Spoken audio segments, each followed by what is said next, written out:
faham adil, cara memahami apa? Dalil. Seperti umpamanya ya kita memahami ijra'un nusus ala dhahiriha. Kan di sini berkaitan dengan takwil, berkaitan dengan tahrif gitu ya. Itu bahasan-bahasan yang memang akan masuk dalam pembahasan akidah. Bahasan yang berkaitan dengan manhaj. Di sini akidah. Ya. Maka Imam Syatibi rahimahullah ta'ala dalam kitab Al-Iqtisam, dan ini tentunya dijelaskan juga oleh para ulama yang lain, bahwa mansya'u dhalal yarji ila amrayn. Jadi sumber kesesatan itu kembali kepada dua. Ya, yaitu apa? Imma al-khata' fi manhajil istidlal wa imma khata' fi fahmil adillah. Jadi orang akan menyimpang, imma salah dalam manhaj dalilnya, berdalil, manhaj berdalil. Artinya seperti menjadikan dalil yang bukan dalil, seperti mimpi, inamat, gitu kan, akal dijadikan sebagai sumber hukum. Atau kekeliruan itu dalam manhaj memahami dalil. Manhaj dalam memahami dalil. Seperti orang-orang Khawarij memahami dalil keliru kan. Makanya Abdullah bin Mas'ud dan para sahabat memberikan komentar orang Khawarij itu apa kan? Qaumun yantalikuna ila ayatin nuzilat alal kufar fa yunazziluha alal mu'minin. Apa sih sesatnya orang Khawarij? Mereka itu mengambil ayat yang makna isinya untuk orang kafir, tetapi mereka memahami untuk pelaku dosa besar. Sehingga mereka mengkafirkan orang mukmin itu sendiri. Bahwa pelaku dosa besar itu mukhrij an millati dinil Islam. Seperti kata-kata bolim dalam Quran dipahaminya satu, bolim yang artinya kafir. Kalimat kafir tidak ada kufru duna kufri. Kafir itu semuanya mukhrij an millati dinil Islam. Nah, berarti di sini kekeliruannya itu metode teori memahami dalilnya, bukan dari sisi berpegang teguh kepada dalilnya. Karena orang Khawarij itu kalau dari sisi berpegang teguh kepada nas dalilnya, mereka berpegang teguh kepada nas dalil. Makanya Abdullah bin Abbas ketika berdialog dengan orang-orang Khawarij itu kan diberikan dua mukadimah oleh Abdullah bin Abbas radhiyallahu ta'ala sebagai prolog untuk mereka bisa menerima kalimat yang sesuai Abdullah bin Abbas. Abdullah bin Abbas mengatakan, pertama beliau mengatakan, aku datang dari sisi sahabat Nabi Muhajir dan Ansor, dan aku datang dari anak paman Nabi Muhammad, yaitu siapa? Ali radhiyallahu ta'ala. Jadi apa yang saya sampaikan ini pemahaman para sahabat, dan apa yang saya sampaikan ini pemahaman Ali. Lalu kata Abdullah bin Abbas, ya, jika aku berdalil dengan Quran untukmu, untuk kalian, apakah kalian akan menerima? Ya, menerima, karena mereka mencintai Quran. Jadi mereka itu kan mengkafirkan Ali juga dengan Quran kan gitu. Jadi kalau saya bawakan ayat Quran yang menunjukkan kesalahan kalian, bisa mereka terima kan gitu. Iya, siap. Makanya dibawakan ayat gitu kan. Ketika Ali dianggap bertahkim kepada Amr bin As dan Abu Musa kafir karena berhubung kepada hukum manusia, maka Ali radhiyallahu ta'ala membawakan ayat surah An-Nisa, wa in khiftum shiqaqan bainihima fab'athu hakaman min ahlihi wa hakaman min ahliha in yurida islah. Kata Abdullah bin Abbas, jika ada dua orang bertengkar suami istri, gitu kan, lalu menghadirkan dua hakim yang adil dari pihak laki-laki dan pihak perempuan, apakah dia berhukum dengan hukum Allah? Dia berhukum dengan hukum Allah. Berarti orang yang berdamai dengan manusia itu berhukum dengan hukum Allah, tidak berhukum dengan hukum apa? Manusia. Maka Abdullah bin Abbas mengatakan, mana urgen bertahkimnya Ali atau bertahkimnya dua orang yang bertengkar? Yang lebih penting tentang masalah darah kan gitu. Dan mereka mengatakan kalau begitu benar, Ali pun benar. Ya. Dan itu menunjukkan pemahamannya, bukan dari sisi apa? Dalilnya. Dari sisi dalil. Ya.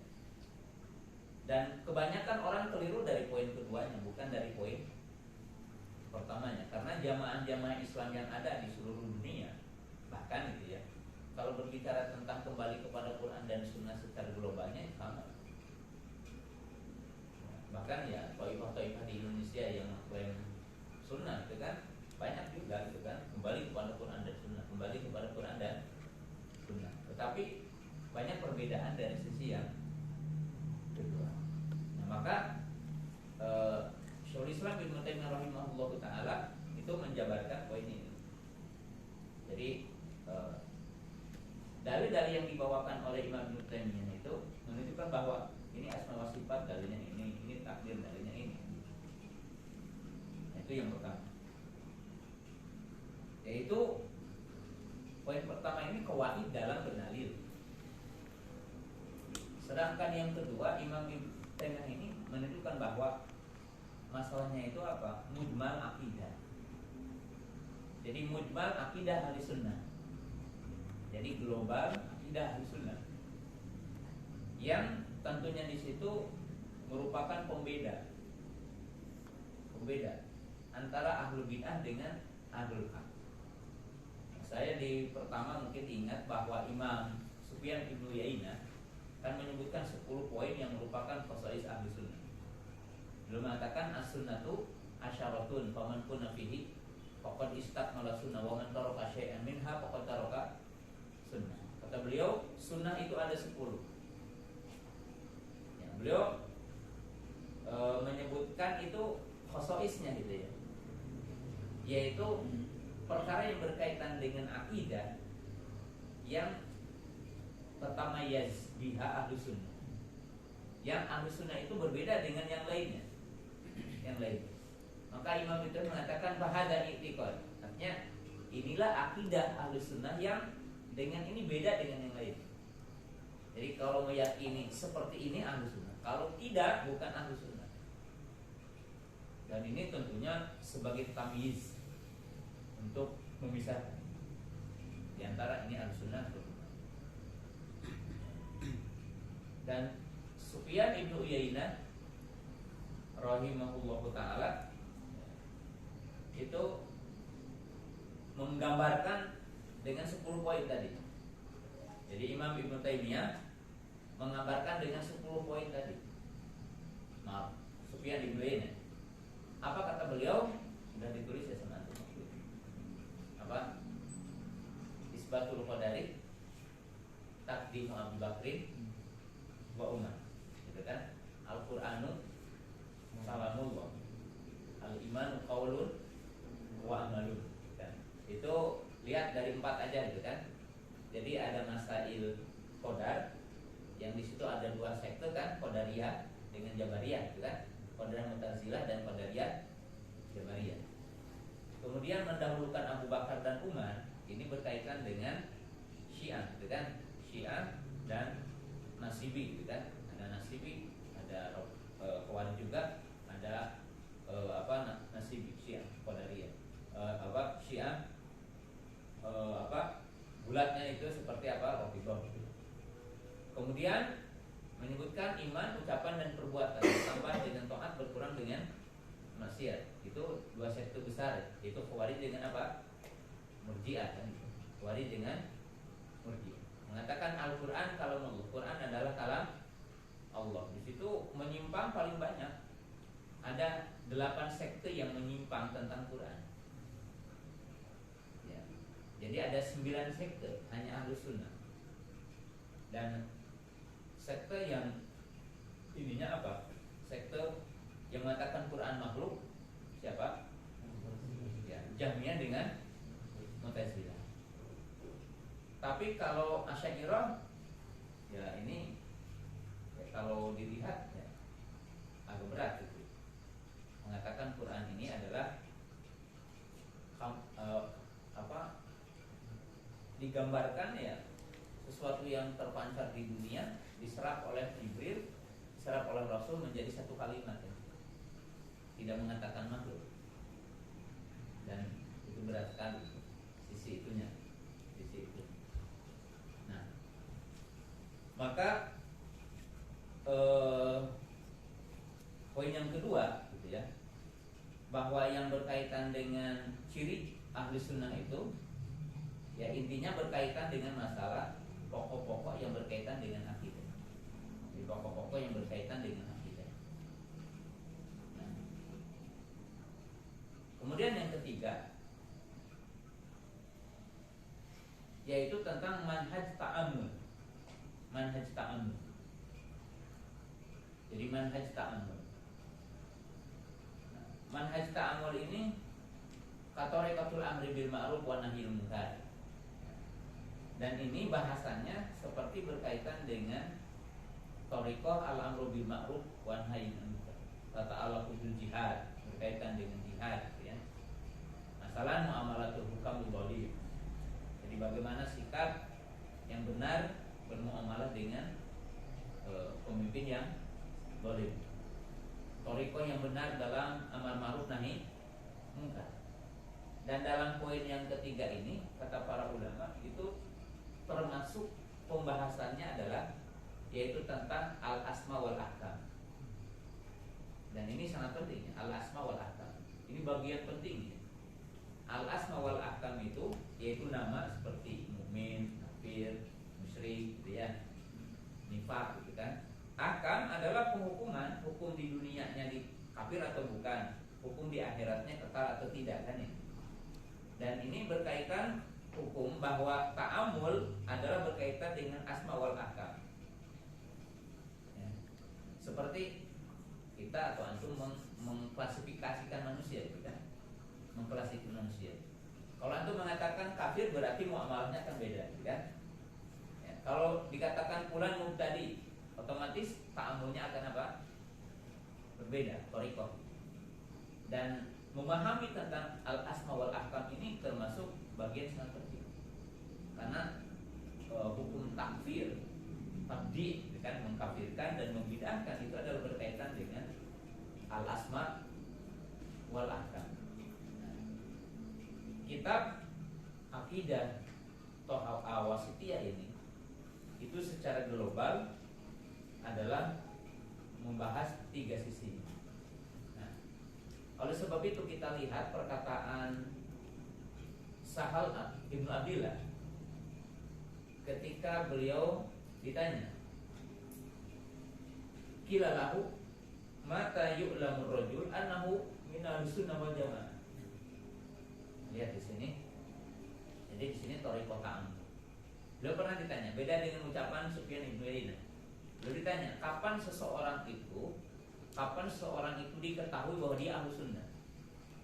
Qala idza urifa min nafsihi asyru khisalin. Beliau mengatakan kalau diketahui pada orang itu 10 poin, tapi bukan yang tadi. Beliau menyebutkan kalimat lain. Qala la yatrukul jamaah. Jadi tidak meninggalkan jamaah. Ya. Dan di sini tentunya dimaknai dua, jamaah bimana akidah, jamaah bimana jasad. Artinya tidak kudeta, tidak keluar dari jamaah itu. Kan itu thariqah ta'ammul. Wala yasubu ashaban nabi. Yang kedua tidak mencela. Nah, wala yakhruju an hadil ummati bisayf. Jadi di sini ada sisi lain. Wala yukadzibu bil qadar. Wala yashukku fil imani. Wala yumari fid din. Wala yatruku sholata ala man yamutu min ahlil qiblati bidzanbi. Wala yatruku mashal kufain. Wala yatrukul jamaah khalfa kulli walin jarin aw adlin. Itu perkataan beliau. Jadi kalau kita lihat gitu ya, kutub-kutub ulama ya, ketika berbicara tentang khosais ahlu sunnah, khosais firqatun najiyah, tidak lepas dari 3 poin tadi. Imam menjelaskan usulnya itu adalah akidah, berbicara tentang usul akidah, yang mana ahlu sunnah itu sepakat dalam perkara akidah. Kalaupun ada perbedaan tentang masalah akidah itu dalam juz'iyatnya, dan juz'iyat yang sangat shoghiroh gitu ya. Contoh, sepakat bahwa orang mukmin melihat Allah di surga. Dan nanti yaumul qiyamah, ya Rasul demikian. Kemudian sepakat orang mukmin selain Nabi tidak melihat. Ada perbedaan dalam satu hal, apakah Nabi SAW melihat Allah yaqdatan? Artinya setelah ijma dalam perkara besarnya ada sih ikhtilaf dalam perkara yang juz'iyatnya. Tapi dalam perkara usulnya ahli sunnah sepakat dalam perkara-perkara yang usul, yaitu apa? Akidah. Nah, kemudian sekarang dalam usul yang tadi masdarut talaqi, bahwa sepakat masdar syar'i ya 4 dari yang 2, Quran, sunnah, ijma, qiyas. Nah, yang lainnya terjadi perbedaan seperti istishab, masalih mursalah gitu ya. Itu apa? Terjadi ikhtilaf, boleh dijadikan sumber atau enggak gitu kan. Tapi yang 4 ini apa? Sepakat. Usulnya sepakat. Ya. Makanya ketika para ulama itu ada kekeliruan, ya, baik Imam Syafi'i atau siapa aja gitu kan. Karena mereka itu udah sepakat dalam usulnya, yang terjadi perbedaan apa? Dalam sebagian memahami nas-nas usul itu kan gitu. Nas-nas usul itu. Jadi semacam sekarang ketika kita sama mengatakan aula mas komunisa kan? Auja haduk minal goiti aula mas komunisa. Nah, kalimat aula mas komunisa itu apakah jima atau sekadar menyentuh? Itu ikhtilaf. Tapi ikhtilafnya itu bukan ikhtilaf dalam usul menggunakan dalilnya, ikhtilaf dalam sisi memahami apa? Dalilnya. Maka ikhtilaf yang semacam ini sa'id dan masmu'. Artinya ditolerir dan boleh ikhtilaf. Walaupun setiap orang akan mengambil pendapat yang rajih. Dan semua kita bermadhab. Ya, semua antum saya bermadhab. Mau madhabnya dipelajari gitu ya dengan sistematis atau ala kita tidak sistematis. Ya kalau sistematis itu ya belajar dulu kitab Syafi'inya, kemudian mungkin setelah nanti meningkat ilmunya, tiba-tiba dia ya seperti Imam Nawawi juga akan banyak menyelisihi kalam Imam Syafi'inya dalam banyak hal. Atau ala kita ya umumnya kan tarjihat yang diambil oleh ulama gitu kan. Tarjihatnya Syekh Albani, tarjihatnya Syekh Utsaimin, tarjihatnya Syekh Mukbil gitu ya. Tarjihatnya Syekh Fulan-fulan. Antum yang kuliah di Libya, yang di Jamiah Islamiyah gitu ya. Antum kan ambil tarjihatnya Syekh kan gitu ya. Ya supaya antum jangan keliru nih. Ya, taklidnya tetap ada gitu. Dan tarjihat apa? Tarjihat syekh kan, dan itu bermadhab gitu. Itu bermadhab ya, cuma mungkin tidak dikatakan gitu bahwa kita apa? Bermadhab, madhab. Nah, itu madhabnya tak apa? Tarjih. Tapi artinya apa? Bahwa dari semua perbedaan itu dari usul yang sama. Karena arju ila kitabi wa sunnah wa fahmi salafil ummah, dan kita tidak keluar dari dairah itu. Jadi gini supaya kita paham, antara yang mengatakan kunut itu sunnah dengan yang mengatakan kunut itu bid'ah, ya boleh kita berpendapat itu. Tapi yang harus kita ingat, yang mengatakan kunut itu sunnah itu ahli sunnah dalam arti metodenya gitu ya. Paham nggak? Yang Imam Syafi'i, kecuali yang mengatakan kunut itu apa? Sunnah tapi dia murji ya. Itu dia dikatakan murjinya bukan karena kunutnya gitu. Dikatakan murjinya karena pendapat masalah imannya gitu. Bukan karena masalah apa? Kunutnya gitu. Paham? Supaya kita bisa membedakan usul mana furu gitu ya. Jadi ikhtilaf. Ya. Tapi saya masih tidak kunut sampai hari ini juga. Ya. Ya, walaupun berpendapat boleh kunut gitu ya. Jadi itu usulnya. Nah, kemudian para ulama membahas lagi ya, kitab-kitab khusus itu kan berkaitan dengan akidah. Jadi usul-usul akidah. Kemudian Imam Ibnu Taimiyah rahimahullahu taala beliau menyebutkan apa? Poin penting al-imanu billah wa malaikatihi wa kutubihi wa rusulihi wal imanu apa? Bil ba'tsi ba'dal mauti. Kemudian apa? Wal imanu bil qadari khairihi wa syarrihi. Nah, di sini kita memahami dua sisi juga. Dua sisi. Ketika berbicara tentang khosois ahli sunnah itu poin-poin ini. Nah, yang pertama bahwa masail akidah ini yarji ila hadil usul sittah. Jadi seluruh perkara akidah itu kembali kepada usul yang 6 ini. Dan usul yang 6 ini tentunya disebutkan oleh Nabi SAW dalam hadis Jibril, ya. Usul yang 6 ini disebutkan dalam hadis Jibril alaihi salam. Nah, tapi di sini ada 2 poin lain. Ada 2 poin lain yang antum harus paham. Kalau kita ditanyakan apa itu akidah, adalah al-iman bi akhir sita. Tapi diikutkan wa ma yatadammanahu.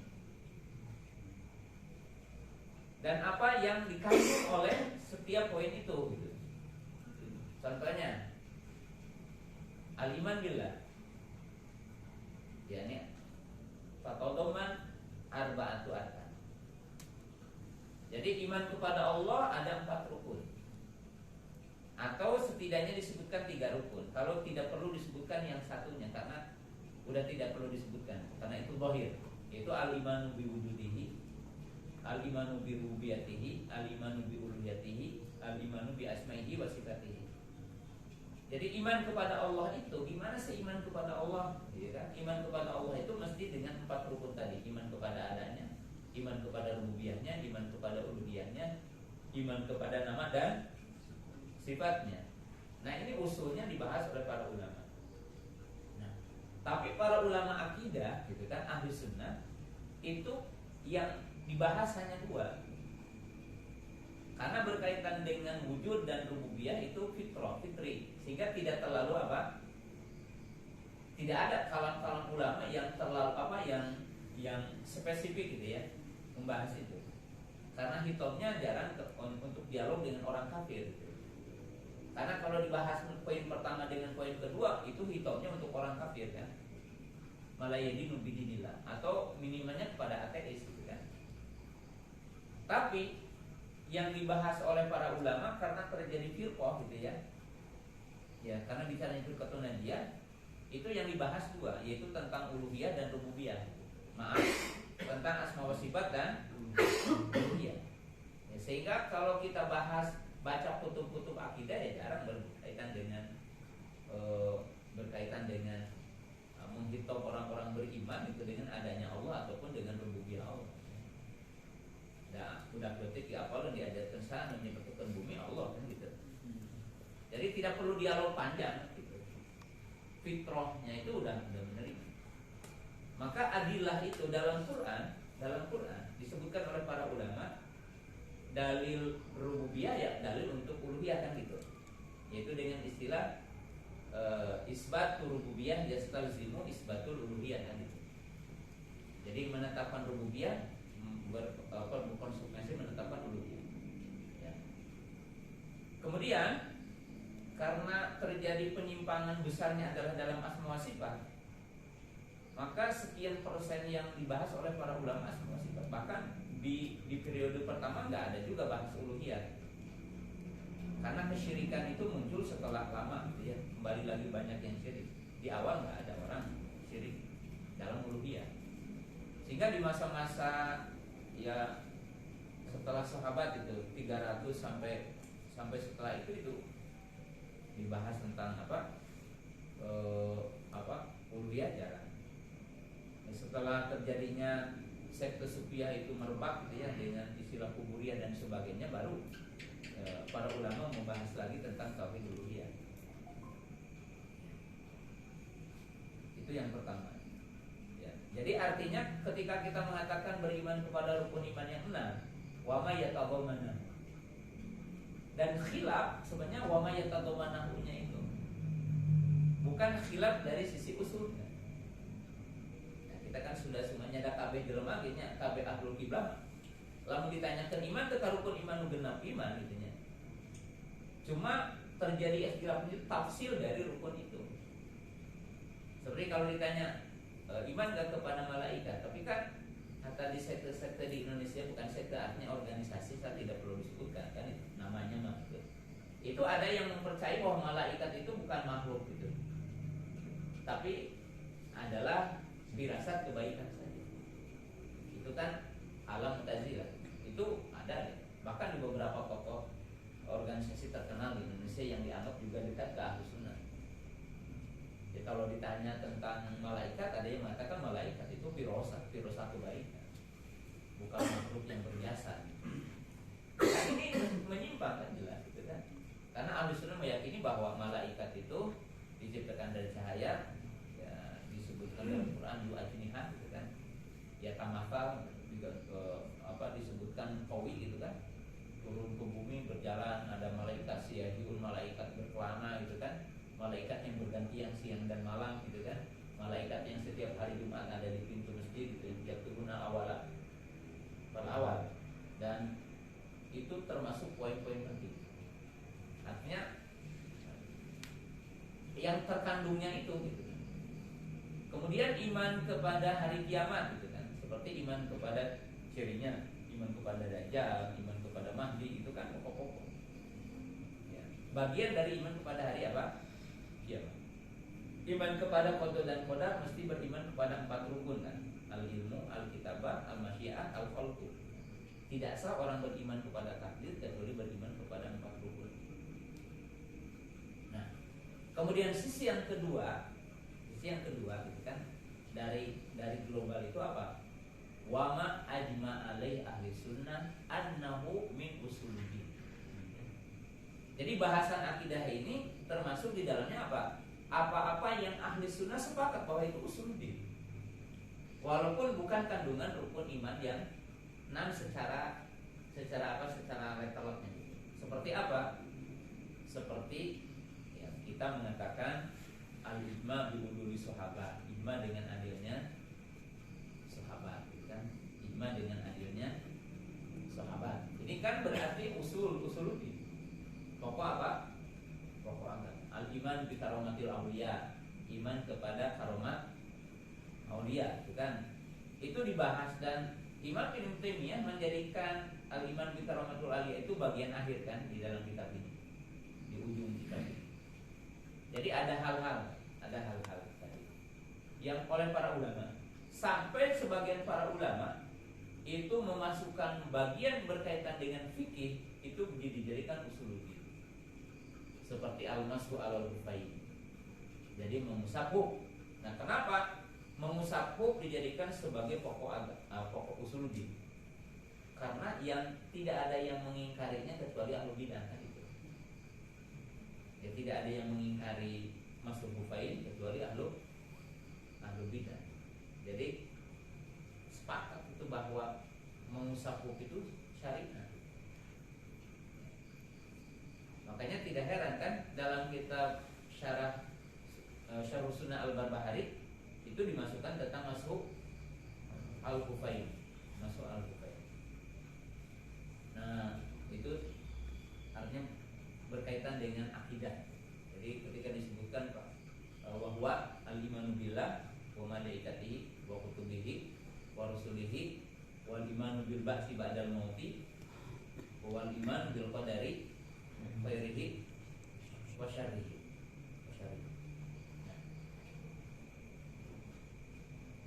Kemudian dalam semua usul iman gitu, yang 6 itu semuanya ada sekte yang menyimpang.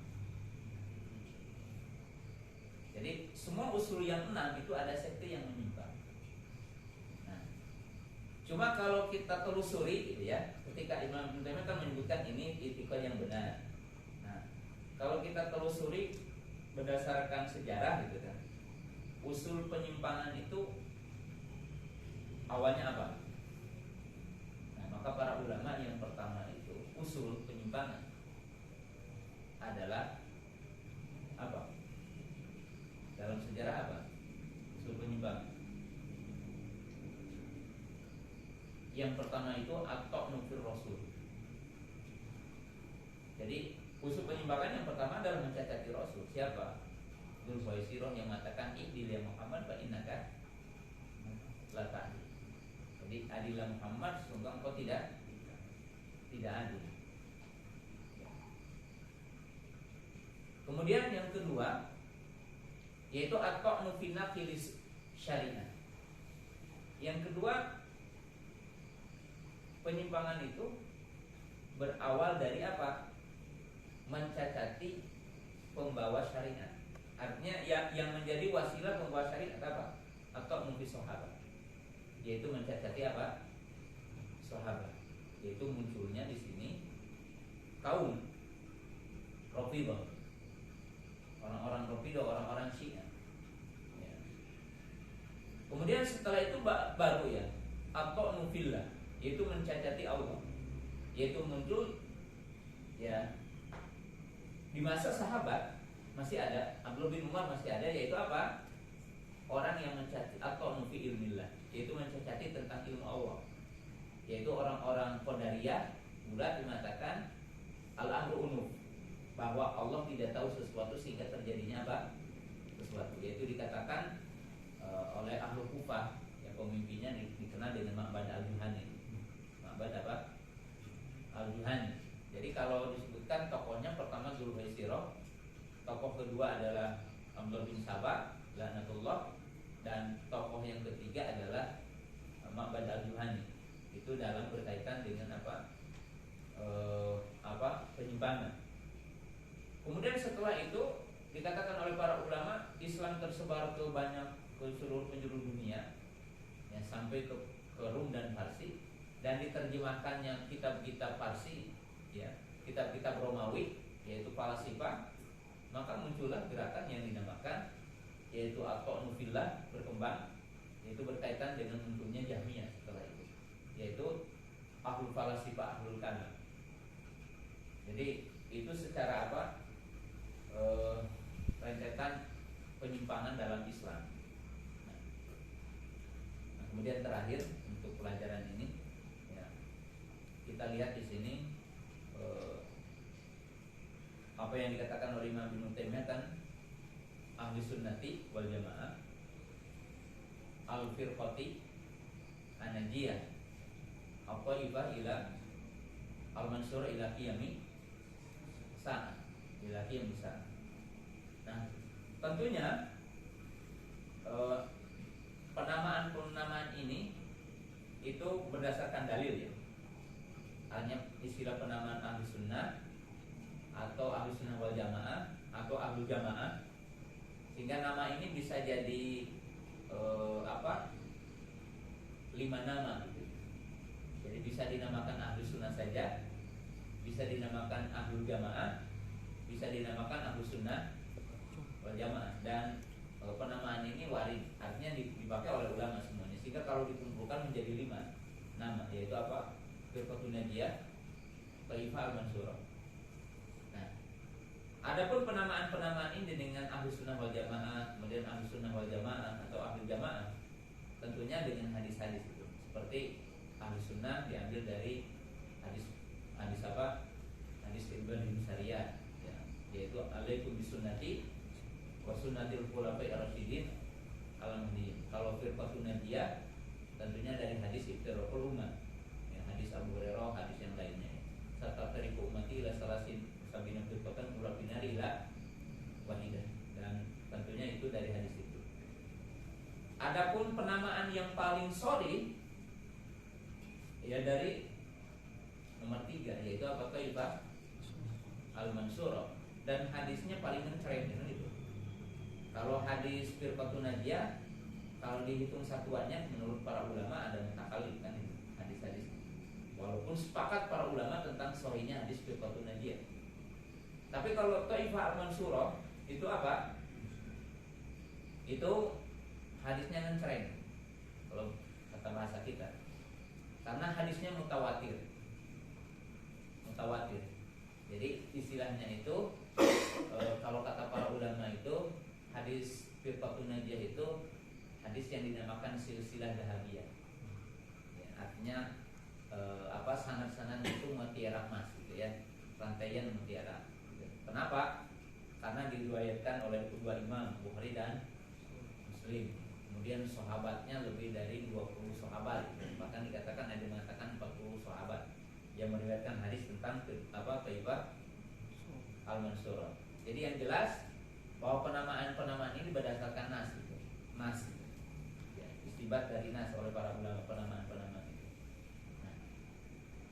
Kemudian yang kedua, setelah kita paham tadi dalilnya ada gitu ya. Yang kedua, bahwa yang benar bahwa itu untuk nama satu gitu ya. Tadi sudah disebutkan ya Ahlus Sunnah, ya Firqatun Najiyah, ya Thaifah Al-Mansurah. Tapi bahwa dari penamaan yang dua antara Firqatun Najiyah dengan Thaifah Al-Mansurah, jadi Firqatun Najiyah dengan Thaifah Al-Mansurah,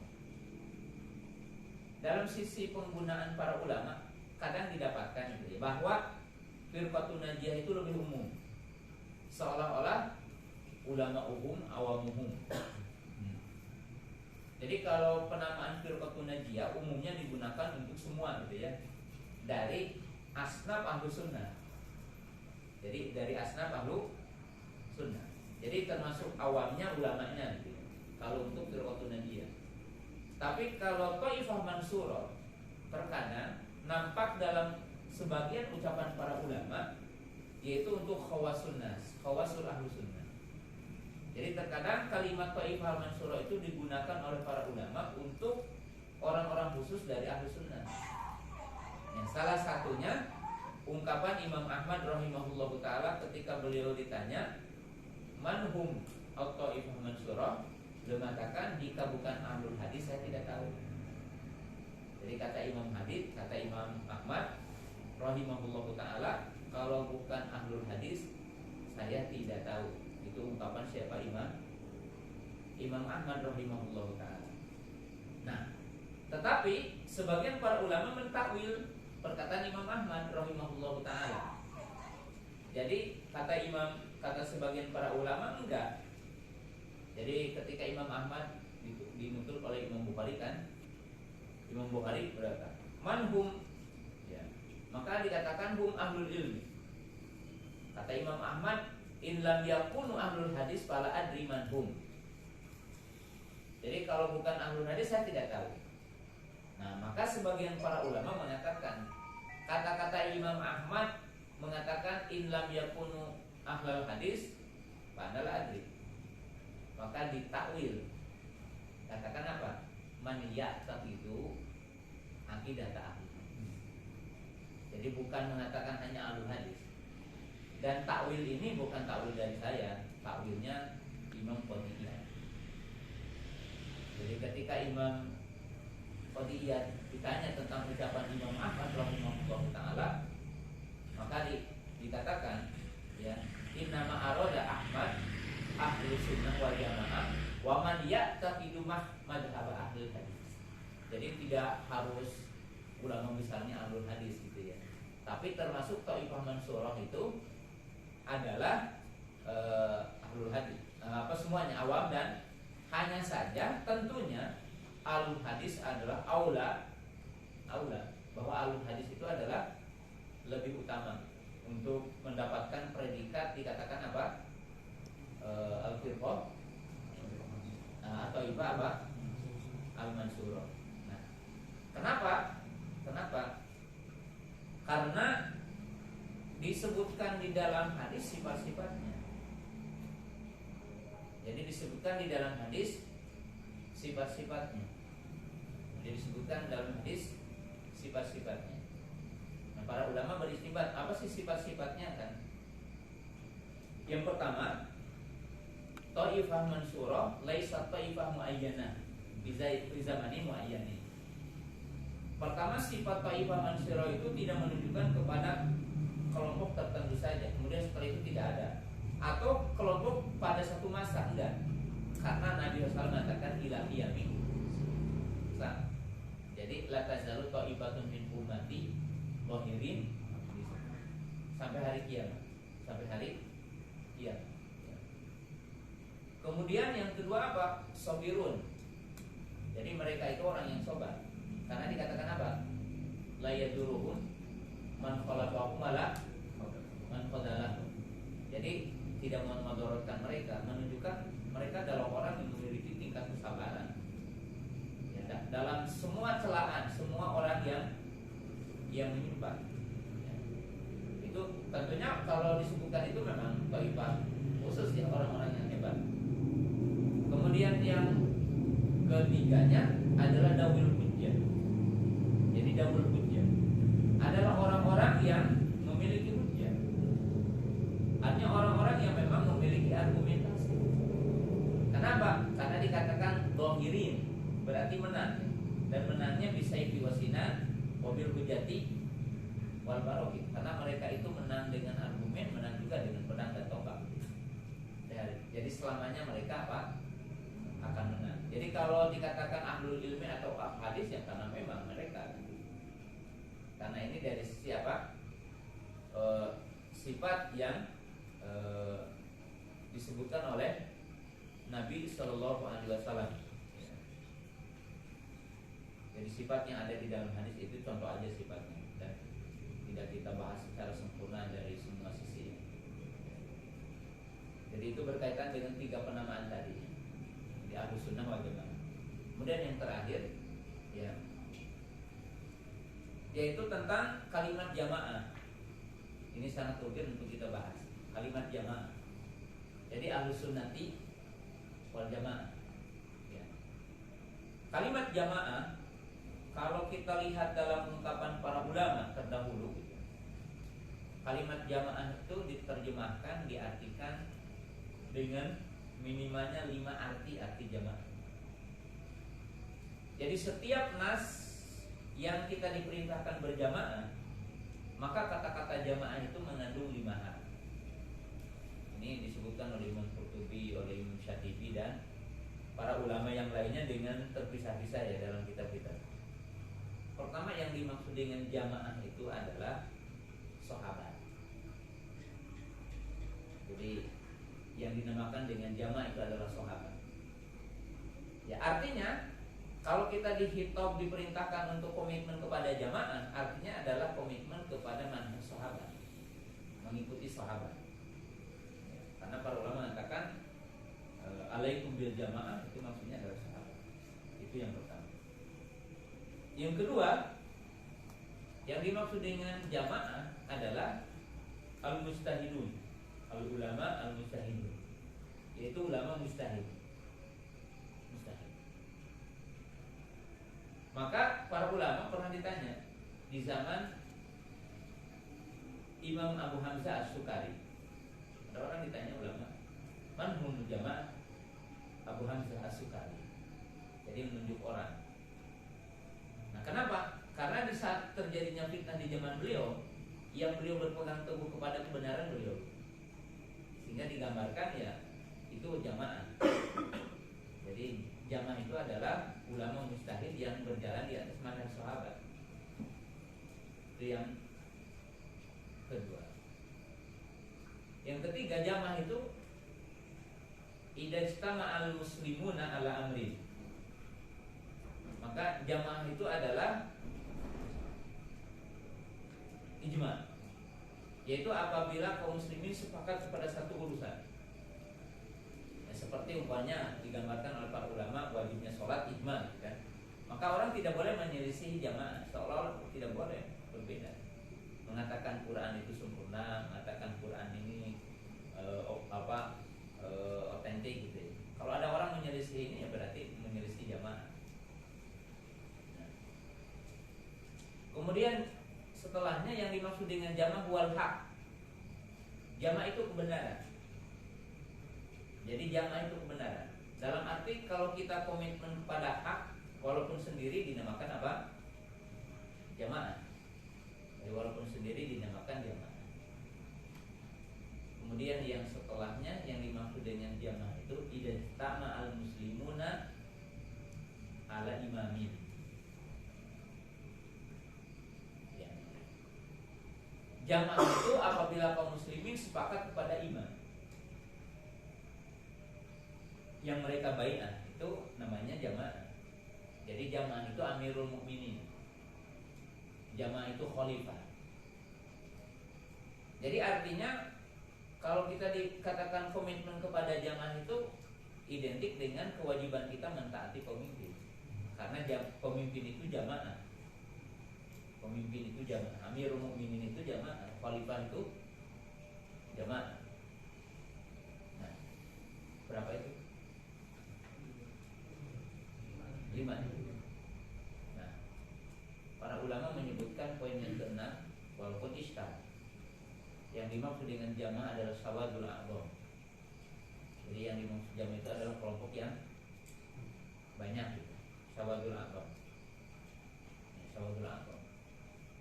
Tapi tafsiran jamaah dengan sawadul a'dham dianggap oleh sebagian ulama muskil. Muskil itu ya artinya tidak selamat dari kritikan. Ada muskilnya. Ketika diartikan jamaah itu sawadul a'dham. Pertama, karena disebutkan dalam sejumlah dalil baik Quran ataupun hadis, ahlul haq itu qillah. Pemikul kebenaran itu kan sedikit gitu. Bahkan dalam ayatnya wa in tutimu aktsara man fil ardi yudillukum. Dan dalam hadis kan disebutkan ila wahidah gitu kan. Tapi bagaimana disebutkan apa? Sawadul a'dham. Nah, sehingga dianggap musyrik. Walaupun para ulama juga memberikan jawaban terhadap iskal itu. Ya, bagaimana jamaah itu dinamakan sawadul a'dham padahal dalam hakikatnya yang benar itu pengikutnya umumnya apa? Sedikit dalam setiap generasi. Nah, para ulama menjawab bahwa diartikan jamaah sawadul a'dham bahwa bid'ah inda dhuhuri haqillah binisbati ahlil haq. Artinya apa? Bahwa bid'ah itu memang sedikit ketika awal munculnya. Karena orang yang menyimpang itu menyelisih kebanyakan di awalnya. Walaupun kalau hari ini udah berbalik kan gitu ya. Dengan perkembangan bid'ah ini berkembang di berbagai sudut gitu ya, dan di berbagai sektenya. Yang kata para ulama sekte penyimpangan itu tidak kurang dari 360 sekte gitu kan di seluruh dunia. Bahkan Syiah saja 300 lebih kan gitu. Nah, tapi ketika munculnya penyimpangan dengan ahlul haq di saat itu yang menyimpang sedikit. Maka bisa dikatakan ketika awal muncul penyimpangan ya jamaah itu dikatakan sawadul a'dham adalah hak. Wala iskal dan tidak ada iskal. Kemudian para ulama meringkas dari 6 makna tentang jamaah. Maka jamaah itu diringkas menjadi 2 jamaah. Apa? Jamaah bimana manhaj wal aqidah, wa jamaah bimana iman. Jadi dari 6 poin tadi diringkas menjadi 2, yaitu jamaah bimana manhaj wal aqidah. Artinya apa yang dimaksud dengan jamaah itu? Ya akidah yang lurus, manhaj yang lurus. Yaitu thariqahnya siapa ya? Tadi thariqahnya sahabat, thariqahnya mujtahidun yang ijma. Ya, jadi bisa yang 5 jadi 1, yang satunya terpisah. Maka jamaah itu kalau kita lihat di dunia hari ini, terkadang kedua-duanya ada dalam satu masa, seperti Abu Bakar, Umar, khalifah yang 4 gitu ya. Otomatis ya jamaah akidah, ya jamaah apa? Imamnya. Karena imamnya di atas manhaj yang hak. Kadang di satu kesempatan ada apa? Yang imamnya gitu, tapi tidak di atas manhaj ahlu sunnah, seperti di masa Imam Ahmad gitu kan, di beberapa masa imam gitu kan. Tapi komitmen kepada jamaah imamnya itu tidak mengikuti manhajnya kan gitu. Imam Ahmad menyelisihi ya sejumlah pemimpin di saat itu ya, dari sisi manhajnya, dari sisi akidahnya tadi. Nah, terkadang di sebuah negeri tidak didapatkan imam gitu kan. Ya seperti orang yang hidup di negara kafir gitu. Tapi manhaj haknya tetap ada kan. Komitmen dengan ahlul ilmi yang ada di tempat itu. Di tempat itu. Mungkin di satu tempat orang tidak ada dan dia sendiri. Itu yang digambarkan dalam hadis Hudzaifah ya, yang disebutkan kan inilah jamaah Pak Tazil tilkal firqa kullaha wa in ta'abu bi asli sajaratin wa antabi. Ya. Jadi kata Nabi Sallam, tinggalkan semua sekte-sekte yang menyimpang, komitmen kepada jamaah, kepada hak walaupun kamu sendirian. Sampai kamu ke hutan makan dengan akar-akar dan mati dalam seperti itu kan itu. Jadi itu fase-fase dalam sampai hari kiamat itu. Dan keberadaan Taifah Mansurah itu mungkin di satu tempat kuat, di satu tempat lemah gitu kan. Kadang ada keduanya, kadang tidak ada ya. Kalau kita ada di Saudi ya, tidak mengatakan bahwa pemimpin Saudi maksum gitu ya. Tapi kalau di Saudi ya kedua-duanya akidahnya Ahlussunnah gitu kan, imamnya jelas gitu kan. Tapi mungkin di sebagian negeri pemimpinnya ya tidak Ahlussunnah gitu ya. Ya di negeri-negeri muslim gitu ya, pemimpinnya tidak Ahlussunnah. Jadi berbeda-beda. Nah, yang pada intinya gitu ya, isi kitab ini ya berbicara tentang pokok-pokok itu ya, pokok-pokok yang tiga tadi berbicara apa? Manhaj talaqi, kemudian usul akidah, kemudian manhaj apa?